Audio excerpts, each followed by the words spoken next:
ناظرین، پاکستان کے علاقے تربت سے اڑنے والا PIA کا فوکل طیارہ جس نے گوادر سے کراچی کی طرف پرواز کرنا تھی، یہ ایک ڈومیسٹک فلائٹ تھی جس میں مسافروں کی تعداد 30 اور عملے کے 5 افراد بھی موجود تھے۔ شام 5:30 پر اس طیارے نے کراچی کے لیے اڑان بھری۔ اپنا سفر طے کرنے کے ٹھیک 1 گھنٹے بعد یعنی 6:30 پر اس طیارے کو کراچی لینڈ کرنا تھا۔ جب یہ طیارہ 20 منٹ کی مسافت طے کر چکا تو جہاز کے اندر آدمی اٹھا اور کاکپٹ کی طرف بڑھا۔ کاکپٹ کے دروازے پر موجود ایئر ہوسٹس خالدہ آفریدی نے اس شخص کو اندر جانے سے روکا تو اس شخص نے ایئر ہوسٹس کو دھکا دے کر ایک طرف پھینکا اور کاکپٹ کے اندر داخل ہو گیا۔ ناظرین، PIA کا یہ جہاز اس وقت کیپٹن عزیز اڑا رہے تھے۔ اس شخص نے پائلٹ کے سر پر پسٹل رکھا اور کہا کہ یہ جہاز اس وقت میرے اور میرے ساتھیوں کے کنٹرول میں ہے۔ اس شخص کے باقی 2 ساتھی پسٹل لے کر لوگوں کو یرغمال بنانے گئے تھے۔ جہاز میں خوف و ہراس پھیل گیا اور وہاں موجود لوگوں اور جہاز کے عملے کو وہ دن ان کی زندگی کا آخری دن لگ رہا تھا۔ اس شخص نے پائلٹ عزیز کو دھمکی دی کہ اگر طیارہ ہماری مرضی سے نہ اڑایا گیا تو اسے گولی مار دی جائے گی، اور ساتھ میں آرڈر دیا کہ جہاز کو کراچی کی طرف لے جانے کی بجائے انڈیا کے شہر دلی کی طرف موڑا جائے۔ ناظرین، کیپٹن عزیز نے انکار کیا، لیکن اس دہشت گرد نے جہاز کے عملے کو ایک ایک کر کے گولی مارنے کی دھمکی دی، اور یہ بھی کہ جہاز میں موجود لوگوں کو اطلاع دی جائے کہ یہ جہاز اب کراچی نہیں بلکہ انڈیا جائے گا۔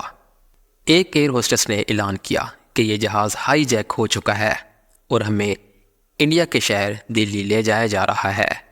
اس دہشت گرد نے کیپٹن عزیز خان کو انڈین ایئر فورس کے ہیڈ کوارٹر بات کرنے پر مجبور کیا اور جہاز کی سمت انڈیا کی طرف موڑنے کو کہا۔ پائلٹ نے جو ہی یہ طیارہ انڈیا کی طرف موڑا تو اس جہاز کی سمت تبدیل ہونے پر کراچی ایئر بیس میں ایک ہنگامہ برپا ہو گیا۔ ناظرین، پاکستانی ایئر فورس پر آزمائش کی گھڑی آ چکی تھی کہ اس طیارے میں موجود معصوم لوگوں کی جان خطرے میں ڈالے بغیر اس طیارے کو پاکستان کی حدود سے باہر جانے سے کیسے روکا جائے۔ ناظرین، فوراً سے پاکستان ایئر فورس کے فائٹر جیٹس تیار کیے گئے اور 2 F-16 فائٹر جیٹس نے ہوا میں اڑان بھری، اور ناظرین دوسری جانب کیپٹن عزیز خان کو مجبور کیا جا رہا تھا کہ وہ دہلی ایئر بیس پر رابطہ کریں اور ہماری بات کروائیں۔ کیپٹن عزیز خان نے اپنی باکمال ذہانت کا استعمال کیا اور دلی کی بجائے کراچی ایئر بیس پر رابطہ کرتے ہوئے کہا کہ کیا یہ دلی ایئر بیس ہے، اور اسی وقت ریڈیو کی فریکوینسی بھی چینج کر دی اور اس دہشت گرد سے کہا کہ رابطہ منقطع ہو چکا ہے، پھر سے رابطہ کرنے کی کوشش کرتا ہوں۔ ناظرین، کراچی ایئر بیس پر فوراً سے کمیٹی تشکیل دے دی گئی۔ ناظرین، پاکستانی آرمی، نیوی اور ایئر فورس فوراً سے ایکٹیو ہو چکی تھی۔ اس ہنگامی صورتحال کو کنٹرول کرنے کے لیے SSG کمانڈوز کی زرار کمپنی کا ایک دستہ تیار کیا گیا۔ ناظرین، جہاز کے اندر موجود ریڈار نے کیپٹن عزیز خان کو بتایا کہ پاکستانی ایئر فورس کے 2 طیارے ان کے جہاز کو گھیر چکے ہیں، لیکن یہ بات کیپٹن عزیز کے علاوہ اور کوئی نہیں جانتا تھا۔ کیپٹن عزیز نے ان دہشت گردوں کے لیڈر سے کہا کہ یہ جہاز کسی بھی وقت حادثے کا شکار ہو جائے گا اگر اس میں پٹرول نہ بھروایا گیا، کیونکہ دلی تک پہنچنے کے لیے یہ پٹرول ناکافی ہے، اس لیے ہمیں نیچے موجود کسی ایئرپورٹ پر لینڈ کرنا ہوگا تاکہ پٹرول بھروایا جا سکے۔ ناظرین، ان دہشت گردوں کے مطابق یہ بلوچستان اسٹوڈنٹ سے تعلق رکھتے تھے۔ ان دہشت گردوں کے پاس باقاعدہ ایک فضائی نقشہ بھی موجود تھا جسے دیکھ کر وہ آپس میں باتیں کرنے لگے۔ پھر ان کا لیڈر کیپٹن عزیز کے پاس آیا اور بولا کہ یہاں سے انڈیا کا بوجھ ایئر بیس قریب ہے، لہٰذا طیارہ وہیں لے جایا جائے۔ اس نے ایک بار پھر کیپٹن عزیز کی کنپٹی پر پسٹل رکھا اور بوجھ ایئرپورٹ پر بات کرنے کے لیے مجبور کیا۔ ناظرین، کیپٹن عزیز نے بوجھ ایئرپورٹ پر رابطہ کرنے کی بجائے حیدرآباد ایئرپورٹ پر رابطہ کیا اور سوال کیا کہ یہ بوجھ ایئرپورٹ ہے۔ میں کیپٹن عزیز PIA کی فلائٹ فوکل 27 سے بات کر رہا ہوں۔ ناظرین، یہ طیارہ اس وقت حیدرآباد سندھ کے نزدیک موجود تھا۔ حیدرآباد ایئرپورٹ پر پہلے ہی اطلاع دے دی جا چکی تھی کہ PIA کی فلائٹ فوکل 27 کو ہائی جیک کیا جا چکا ہے، لہٰذا پاکستان کے تمام ایئرپورٹس پر پہلے ہی تیاری کی جا چکی تھی۔ ناظرین، حیدرآباد ایئرپورٹ سے ایک افیسر نے انڈین لہجے میں جواب دیتے ہوئے کہا، جی ہاں، یہ بوجھ ایئرپورٹ ہے، جے ہند۔ دہشت گرد یہ سمجھے کہ یہ سچ میں بوجھ ایئرپورٹ ہے۔ ان کا لیڈر آگے بڑھا اور اس افیسر سے بات کرنے لگا کہ ہم بلوچستان کے اسٹوڈنٹس ہیں اور یہ پاکستانی طیارہ بھارتی شہر دلی کی طرف لے جانا چاہتے ہیں۔ وہ اس لیے کہ پاکستان ایٹمی تجربے کرنے جا رہا ہے اور ہم یہ نہیں چاہتے کہ پاکستان ایسا کرے، اس لیے ہم پاکستان کو روکنے کے لیے کچھ بھی کر جائیں گے، لہٰذا اس جہاز کو بوجھ ایئرپورٹ پر اترنے کی اجازت دی جائے تاکہ پٹرول ڈلوا کر ہم اپنا دلی کی طرف سفر جاری رکھ سکیں۔ ناظرین، اس نے ہندی زبان کا استعمال کرتے ہوئے دہشت گردوں سے وقت مانگا اور کہا، انڈیا کے پرائم منسٹر سے اجازت لینے کے بعد ہی آپ کو یہاں اترنے کی اجازت دی جائے گی۔ ٹھیک 2 منٹ پر رابطہ کرنے پر ایئرپورٹ نے ان دہشت گردوں کو بتایا کہ پرائم منسٹر کی طرف سے اجازت مل چکی ہے، لہٰذا اب طیارہ لینڈ کروا سکتے ہیں۔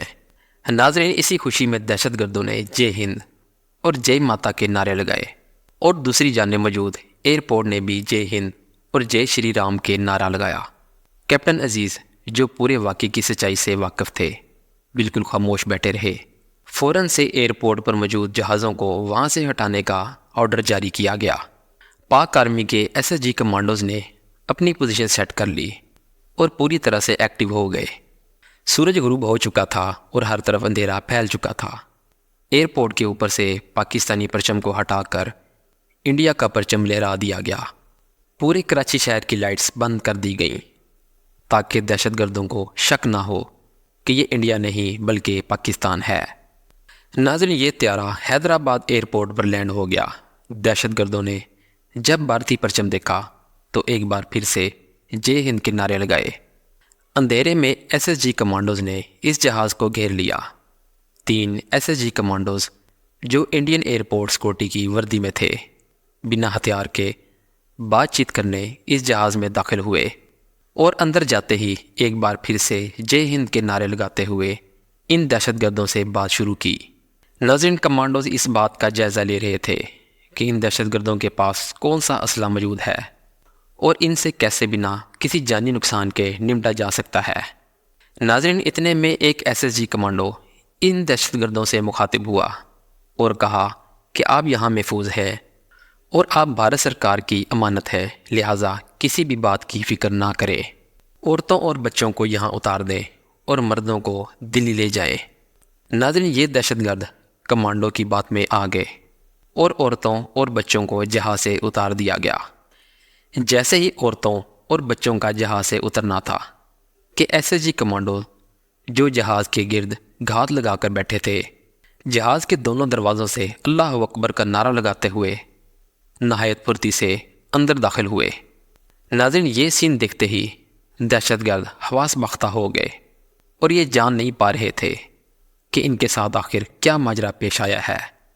ایس ایس جی کمانڈوز کا یہ اچانک حملہ دیکھ کر دہشت گردوں نے کافی فائر بھی کیے جو ضائع گئے اور ایس ایس جی کمانڈوز کی زرار کمپنی نے بنا کسی جانی نقصان کے ان تینوں دہشت گردوں کو دبوچ لیا۔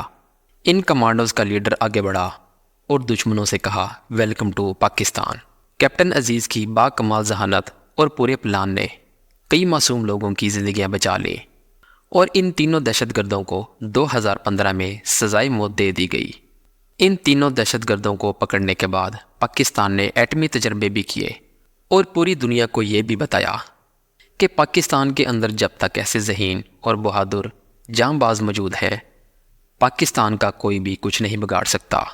انشاءاللہ ایسی مزید انفارمیٹیو ویڈیوز دیکھنے کے لیے ہمارے چینل کو لائک اور سبسکرائب کریں۔ اپنا بہت سا خیال رکھیے گا۔ اللہ حافظ۔